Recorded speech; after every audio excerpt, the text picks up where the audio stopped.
Assalamualaikum warahmatullahi wabarakatuh. Kita mulakan majlis dengan bacaan suratul Fatihah. A'udzu billahi minasy syaithanir rajim. Bismillahirrahmanirrahim. Alhamdulillahi rabbil alamin. Arrahmanir rahim. Maliki yaumiddin. Iyyaka na'budu wa iyyaka nasta'in. Ihdinas siratal mustaqim. صراط الذين أنعمت عليهم غير المغضوب عليهم ولا الضالين آمين. Kita baca salawat atas Nabi Muhammad sallallahu alaihi wasallam. Allahumma salli ala sayyidina Muhammad. Allahumma salli alaihi wasallim. Allahumma salli ala sayyidina Muhammad. Allahumma salli alaihi wasallim. Allahumma salli ala sayyidina Muhammad.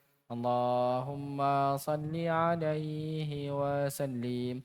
Allahumma salli ala sayyidina Muhammad.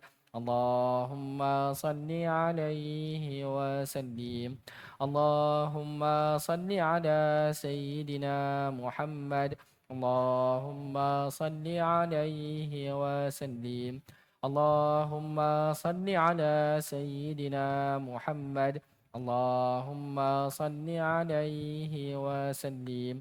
Allahumma salli ala sayyidina Muhammad. Allahumma salli alaihi wasallim. Allahumma salli ala sayyidina Muhammad. Ya Rabbi salli alaihi wasallim.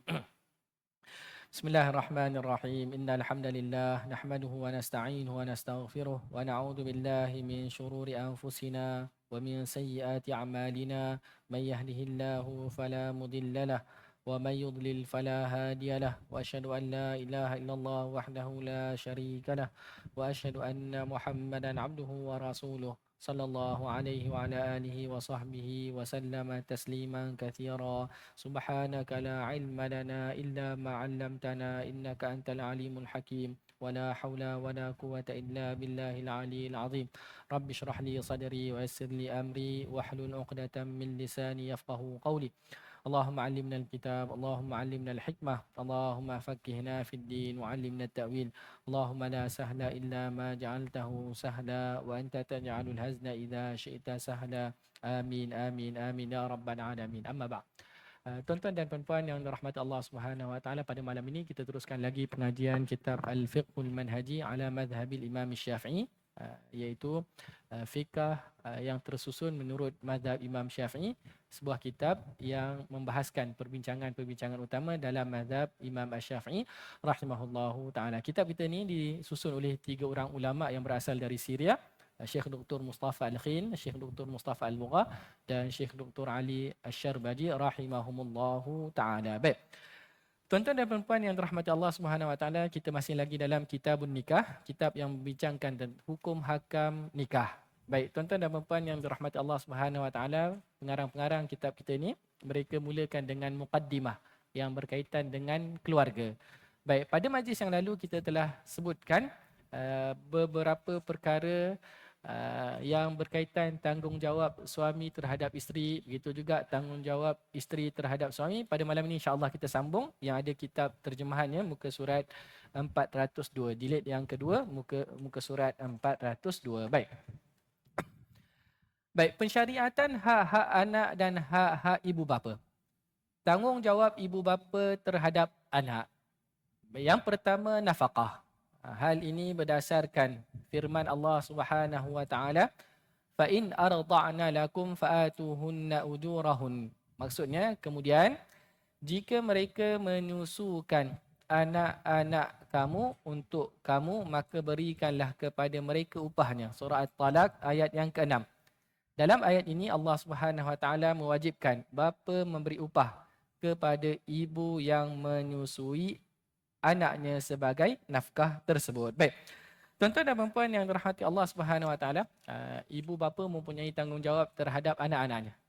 Jadi bukan saja dia hanya melahirkan anak tersebut, tetapi apabila anak tersebut lahir, malah sebelum lahir lagi ada tanggungjawab yang perlu dilunaskan, ditunaikan kepada anak-anak tersebut. Baik.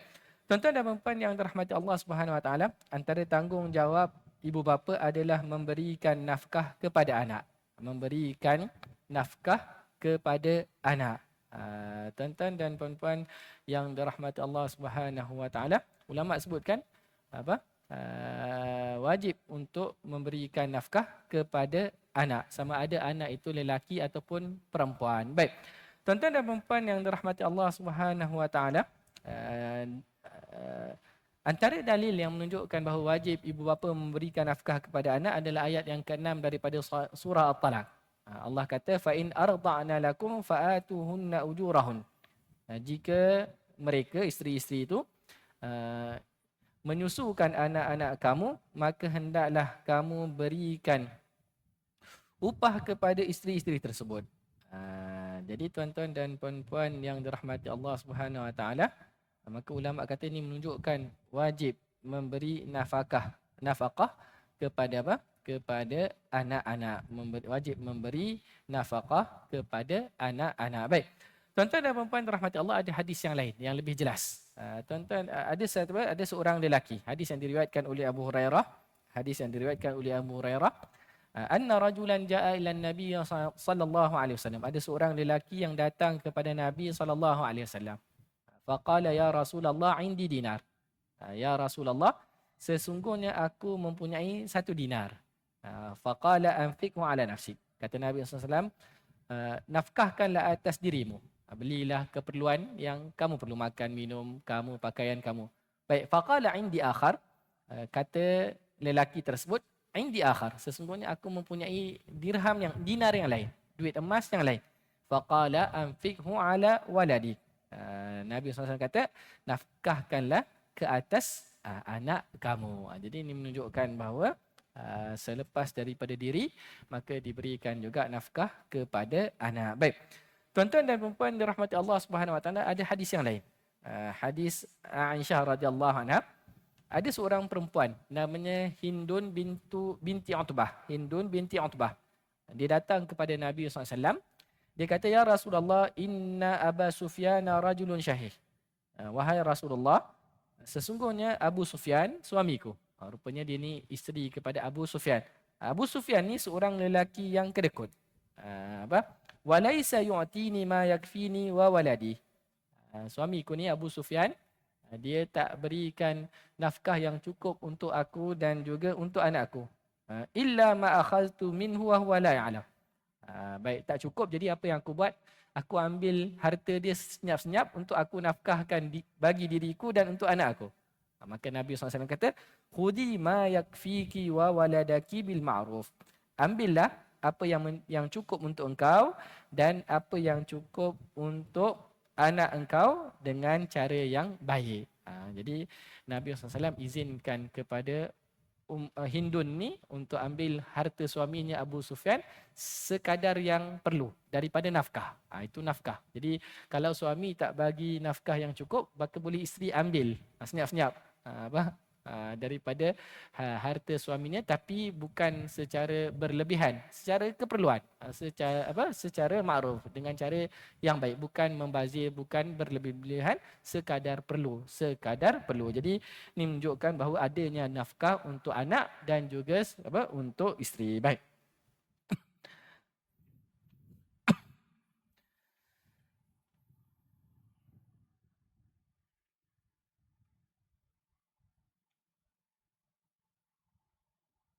Baik, begitu juga tuan-tuan dan puan-puan rahmati Allah, ulama sebutkan wajib juga untuk ibu memberi nafkah kepada anak. Ibu wajib dia untuk memberi nafkah kepada anak. Baik, tuan-tuan dan puan-puan rahmati Allah, nafkah anak ni ada syarat-syaratnya. Ada syarat-syaratnya. Disebutkan kalau bapanya tu orang yang senang, maka dia berikan sekadar kesenangannya. Kalau dia orang susah, sekadar kemampuan dia. Begitu juga kalau anak itu kecil. Wajib bagi bapa untuk memberikan nafkah kepada anak tersebut. Baik, begitu juga kalau anak tersebut dia contohnya cacat, ataupun sakit, ataupun ada uzur, ataupun gila, ataupun tak mampu bekerja, maka sebagian ulama kata wajib untuk berikan nafkah kepada anak tersebut. Jadi jadi kalau pada zaman kita sekarang dah balik pun tapi biasanya masih lagi di bawah tanggungjawab ibu bapa. Adakah wajib untuk bagi nafkah ke ataupun kata kau dah balik kau cari sendiri? Tak kira. Ulama kata dikiaskan dengan anak yang tidak mampu untuk bekerja. Maka kita kalau anak kita walaupun mungkin dia dah 20 tahun tapi dia belum lagi bekerja, maka wajib juga untuk kita memberikan nafkah kepada mereka. Baik. Kemudian disebutkan juga wajib juga untuk berikan nafkah jika anak tersebut miskin. Anak tersebut miskin tidak mempunyai perbelanjaan yang cukup. Baik, ini secara ringkaslah. Dalam kitab kita ni tak disebutkan. InsyaAllah nanti kita akan sebutkan apabila sampai kepada perbincangannya. Jadi tanggungjawab yang pertama atas ibu bapa adalah memberikan nafkah kepada anaknya. Baik. Yang kedua, memberi pendidikan dan pengajaran yang terbaik dalam hal ibadat dan akhlak. Jadi yang kedua, mendidik anak dengan ibadat dan juga akhlak. Jadi anak ni mesti dididik dengan betul, mengikut syariat Islam. Jadi kita kena ajar akidah kepada dia. Ajarkan rukun Islam, ajarkan rukun iman, ajarkan rukun ihsan. Gitu juga ajarkan ibadat-ibadat yang wajib kepadanya. Solat, puasa, zakat, yang wajib untuk dia buat. Gitu juga diajarkan kepada anak ni akhlak yang baik. Akhlak yang baik. Akhlak yang baik. Baik, tuan-tuan dan puan-puan rahmati Allah Subhanahu Wa Taala, mungkin ada ibu bapa yang tidak mampu untuk mengajarnya sendiri. Maka hendaklah dia hantar anak tersebut untuk belajar dengan orang lain. Jadi mungkin dia tak pandai, tak tahu. Dia untuk lepas diri sendiri boleh, tapi nak ajar untuk anak dia tak boleh. Maka wajib dia hantar anak dia untuk belajar. Ini yang perlu kita faham. Setengah ibu bapa pada masa sekarang, dia tak boleh mengajar anak dia. Dalam masa yang sama, dia tak hantar pula anak dia contohnya ke sekolah agama ke ataupun berguru dengan guru yang boleh mengajar fardu ain. Ini kita kena hati-hati. Atas alasan anak tu penat sekolah pagi. Itu kita kena tengoklah kan. Kalau silibus sekolah pagi itu bahagian agama je dah cukup, tak perlulah kita hantar mungkin. Tapi kalau tak cukup, kita tanya tentang mandi wajib pun tak tahu, wuduk pun tak tahu, maka wajib kita hantar sebenarnya anak kita pergi belajar dengan orang lain kalau kita tidak boleh mengajar sendiri. Kita alhamdulillah ada sekolah-sekolah agama, sekolah agama petang pula tu kan. Mungkin tu fardu ain, mudah-mudahan dia lepas. Jadi sepatutnya tidak dijadikan alasan anak tu penat, kita tak hantar dia sekolah agama jika kita tak mampu mengajar. Kalau kita boleh kita mampu untuk mengajar, ajar. Kalau kita mampu di rumah mungkin kita boleh mengajar sendiri. Ajar dia cara solat, silakan. Ajar dia macam mana mandi wajib, macam mana berwudu, apa tu darah, darah haid, darah nifas. Pening tuan-tuan dan perempuan, bila ada anak perempuan, darah haidnya, darah nifas, kena kalau ada darah istihadah. Kita yang belajar ni pun kadang-kadang bila perbincangan tentang darah istihadah tu kita pun pening. Apatah lagi kalau anak-anak perempuan kita ada yang ini, jadi ada kewajipan kepada kita untuk ajar anak kita secara langsung, ataupun kalau kita tak mampu untuk mengajar secara langsung, maka kita hantar mereka untuk belajar ke tempat yang lain supaya mereka mempunyai ilmu agama yang cukup. Sekurang-kurangnya fardu ainnya, Jadi tanggungjawab, kewajipan kepada ibu bapa. Baik. Hal ini berdasarkan hadis Rasulullah sallallahu alaihi wasallam bersabda, "Addibu auladakum ala thalathi khisalin, hubbi nabiyikum wa ali baitihi wa qiraatil Quran." Maksudnya, didiklah anak-anakmu 3 perkara. Yang pertama, cintakan Nabi sallallahu alaihi wasallam, cintakan keluarga nabimu sallallahu alaihi wasallam, dan yang ketiga, membaca Al-Quran. Hadis ni diriwayatkan oleh Ad-Dailami. Cuma dari segi sanadnya, hadis ni adalah hadis yang dhaif. Jadi yang penting wajib untuk kita didik anak kita tentang tentang hukum-hukum fardu ain yang wajib baginya, begitu juga tentang perkara-perkara akhlak dan juga adab. Baik. Begitu juga hadis Rasulullah sallallahu alaihi wasallam, baginda bersabda, ala kullukum ra'in wa mas'ulun an ra'iyatihi. Fal amiru alladhi 'ala an-nasi ra'in 'ala an-nasi. Fal amiru alladhi 'ala an-nasi ra'in wa mas'ulun an ra'iyatihi. Wal rajulu ra'in 'ala ahli baitihi wa huwa mas'ulun anhum. Wal mar'atu ra'iyatun 'ala baiti ba'liha wa waladihi wa hiya mas'ulatun anhum.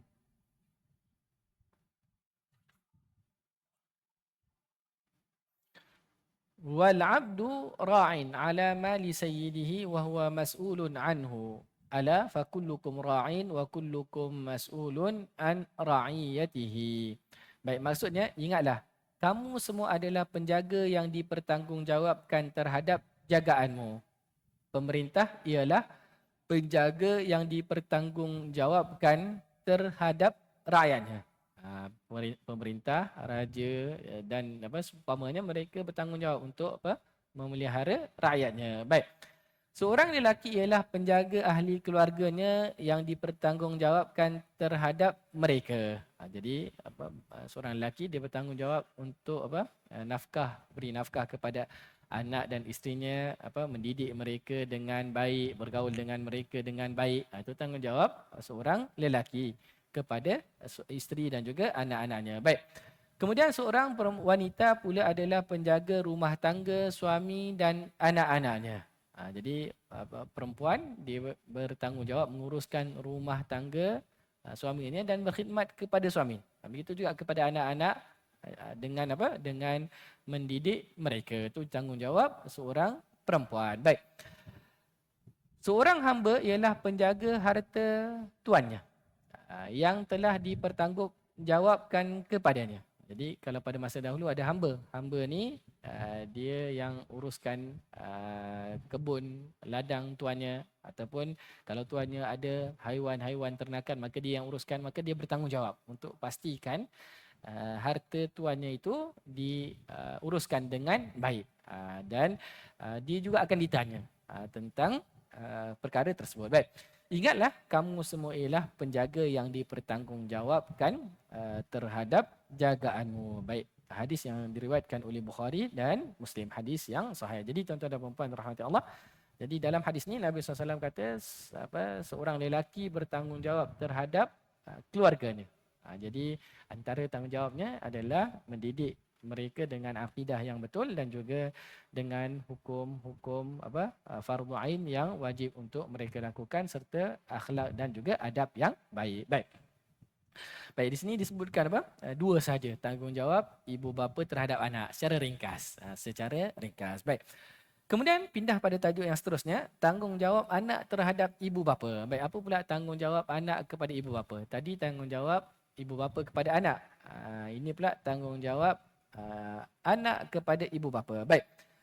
Yang pertama, taat kepada ibu bapa dalam perkara yang bukan maksiat dan berbuat baik kepada keduanya.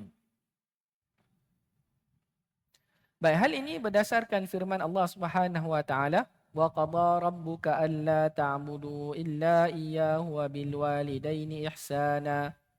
Dan Tuhanmu telah memerintahkan kamu jangan menyembah selain dia, dan hendaklah kamu berbuat baik kepada ibu bapamu dengan sebaik-baiknya.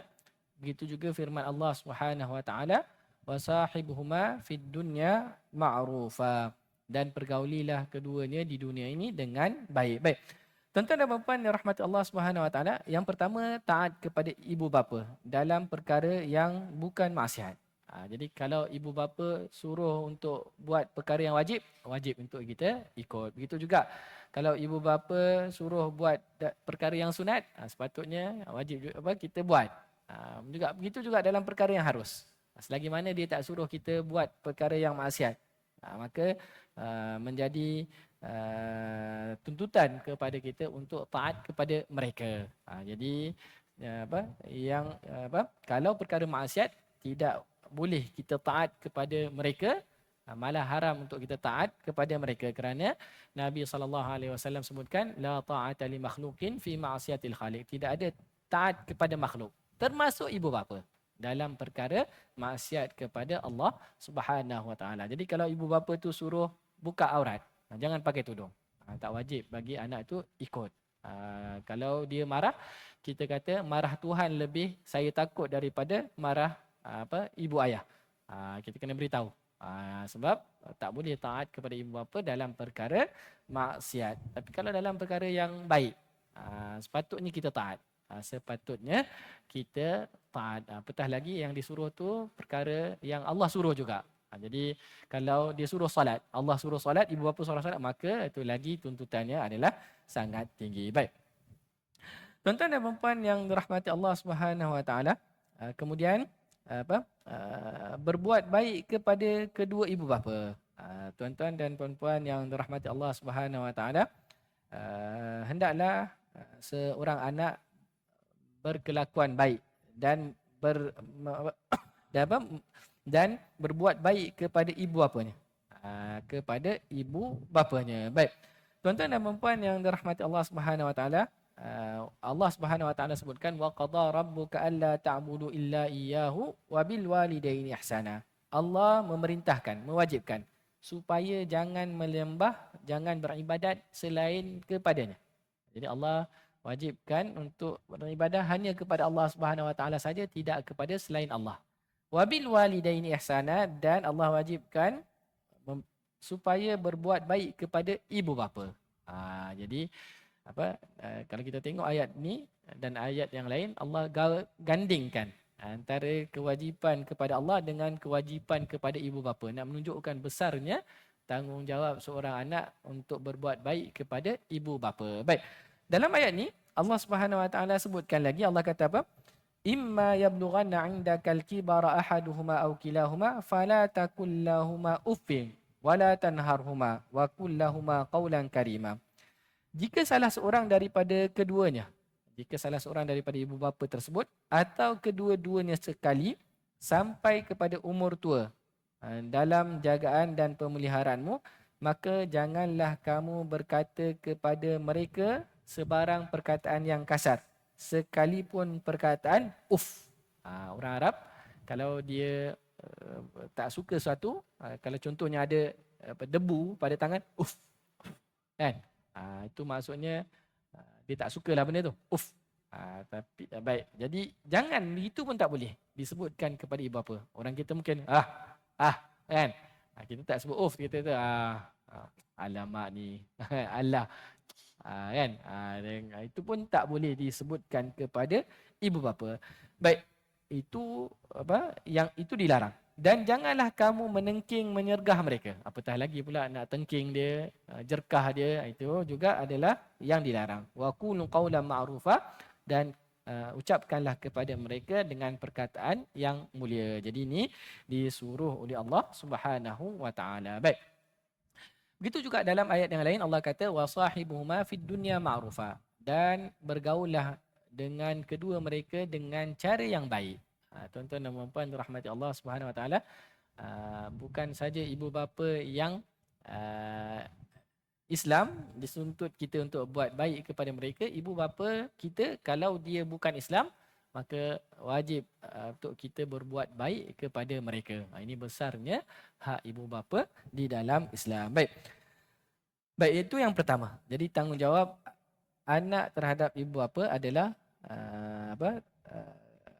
taat kepada ibu bapa dalam perkara yang bukan maksiat dan berbuat baik kepada keduanya. Baik, yang kedua, memberi nafkah sekiranya mampu kepada ibu bapa yang fakir. Hal ini berdasarkan hadis inna min atyabi ma akala ar-rajulu min kasbihi wa waladihi min kasbihi. Sebaik-baik makanan seseorang adalah daripada usahanya sendiri, dan anaknya itu adalah daripada usahanya. Riwayat Abu Daud, Begitu juga hadis Rasulullah sallallahu alaihi wasallam bersabda, "Anta wa maluka liwalidika, inna auladakum min atyabi kasbikum, fakulu min kasbi auladikum."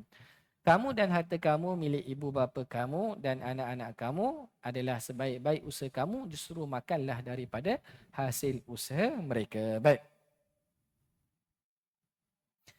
Baik, tuan-tuan dan puan-puan yang dirahmati Allah Subhanahu Wa Taala, wajib bagi anak untuk memberikan nafkah kepada ibu bapa. Wajib untuk anak memberikan nafkah kepada ibu bapa. Baik, dalilnya apa? Dalilnya antaranya wa qada rabbuka alla ta'budu illa iyyahu wa bil walidaini ihsana. Ayat yang kita bacakan tadi, Allah suruh untuk berbuat baik kepada ibu bapa. Antara cara berbuat baik kepada ibu bapa adalah apa? Memberikan nafkah kepada mereka, memberikan nafkah kepada mereka. Begitu juga ayat yang kita bacakan sebelum ni, wasahibuhuma fid dunya ma'rufa, dan bergaullah dengan mereka berdua ibu bapa di dunia ini dengan cara yang baik. Jadi antara cara yang baik berbakti kepada ibu bapa adalah dengan memberikan nafkah kepada mereka. Baik. Tuan-tuan dan puan-puan yang dirahmati Allah Subhanahu Wa Taala, dalam hadis yang kita bacakan ini, Nabi SAW sebutkan, inna min atyabi ma akala rajulu min kasbi wa inna waladahu min kasbi fakulu min amwalihim. Nabi SAW sebutkan, sebaik-baik apa yang seorang lelaki makan itu adalah hasil daripada usahanya sendiri. Dan anaknya itu adalah hasil daripada usaha dia. Dia yang besarkan, dia yang didik, dia yang bagi makan, bagi minum, hantar sekolah sampai keluar universiti, dah kerja. Baik. Bila dia dah kerja, dia dah ada harta. Boleh tak kita makan daripada hartanya? Baik, secara umumnya Nabi SAW sebutkan fakulu min amwalihim. Maka makanlah daripada harta anak-anak kamu. Jadi itu yang mereka kata wajib bagi anak untuk berikan nafkah kepada ibu bapa jika mampu. Baik. Dalam hadis yang lain, hadis yang diriwayatkan oleh Imam An-Nasa'i daripada Tariq Al-Muharibi radhiyallahu anhu, katanya, qadimtul Madinata fa idza Rasulullah sallallahu alaihi wasallam qa'imun 'alal mimbar yakhtubun nas. Aku tiba di Madinah dan aku dapati Rasulullah SAW sedang berdiri di atas mimbarnya, berkhutbah kepada orang ramai. Wa huwa yaqul, Nabi SAW bersabda, yadul mu'ti al-ulya, baik, tangan yang memberi itu tangan yang di atas. Wabda biman ta'ud, dan mulakan dengan orang yang engkau jaga. Ummaka wa abak. Mulakan bagi pada bapa, pada ibu. Maksudnya antara yang diberikan nafkah adalah ibu bapa. Baik.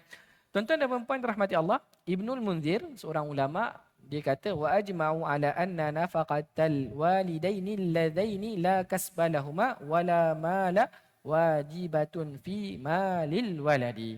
Ulama bersepakat, ijma'. Ini yang dinamakan sebagai ijma'. Katanya, ijma' ulama bahawa memberikan nafkah kepada kedua ibu bapa yang tidak mampu untuk bekerja dan juga tidak mempunyai harta, wajib ke atas harta anak. Jadi kalau ibu bapa tu tak bekerja, tak mampu bekerja, dah tua, dah 70, 80, dah tak bekerja, maka wajib bagi anak ni untuk berikan nafkah kepadanya. Dan tidak ada harta. Mungkin ada ibu bapa 80 tahun, 90 tahun tak bekerja, tak mampu bekerja, tapi hartanya banyak. Ini tak, sebagian ulama kata tak wajib. Tapi kalau dia tak ada harta dan tak mampu bekerja, maka wajib bagi si anak ni untuk memberikan nafkah kepada ibu bapa, bagi nafkah kepada ibu bapa. Jadi sebab tu ada syarat-syarat. Sebenarnya ada syaratnya. Syarat-syarat ni ulama sebutkan antaranya anak ni mampu. Kalau anak ni pun tak mampu, maka tak wajib bagi dia nafkah. Dia sendiri pun tak lepas, ataupun dia hanya mampu bagi nafkah untuk diri, isteri dan anak-anaknya. Dalam fikah disebutkan bahawa nafkah isteri dan juga nafkah anak didahulukan daripada nafkah ibu bapa. Jadi dia cukup untuk dirinya, untuk isterinya dan anak-anaknya. Kemudian yang tak ada lebih, maka tak wajib bagi nafkah kepada ibu bapanya. Baik, begitu juga disyaratkan ibu bapa tadi orang yang miskin dan tidak mampu bekerja. Tapi kalau dia kaya, tak wajib untuk bagi nafkah, cuma mimba bil ihsan. Salah satu cara bergaul dengan baik. Mak ayah kita kaya, ada duit. Tapi apa salahnya kita belanja dia apa pergi umrah ke, kita bagi dia makan, bagi bawa dia ke tempat-tempat yang apa baik, berjalan, tak ada masalah. Itu daripada ihsan, itu daripada ihsan. Wallahu taala alam. Jadi ini antara perkara yang menjadi tanggungjawab kepada anak. Baik, terdapat banyak lagi hukum yang berkaitan dengan penyusunan kehidupan berkeluarga. Hukum-hukum dan syariat ini menjelaskan betapa Islam memberi sepenuh perhatian terhadap keluarga dan memeliharanya. Jadi ini mukaddimah yang menyebutkan tentang tanggungjawab ibu bapa kepada anak dan anak kepada ibu bapa secara ringkas. Baik. InsyaAllah tuan-tuan dan puan-puan dirahmati Allah, pada majlis akan datang kita akan sambung perempuan yang haram dikahwini.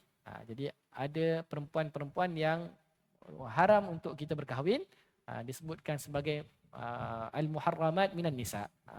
Muharramat minan nisa, yang mana tidak boleh kita berkahwin dengannya. InsyaAllah ini pada majlis akan datang kita akan terangkan dengan terperinci. Wallahu ta'ala a'lam. Baik, kita akhiri dengan kafaratul majlis. Subhanakallahumma wa bihamdika asyhadu an la ilaha illa ant astaghfiruka wa atubu ilaik.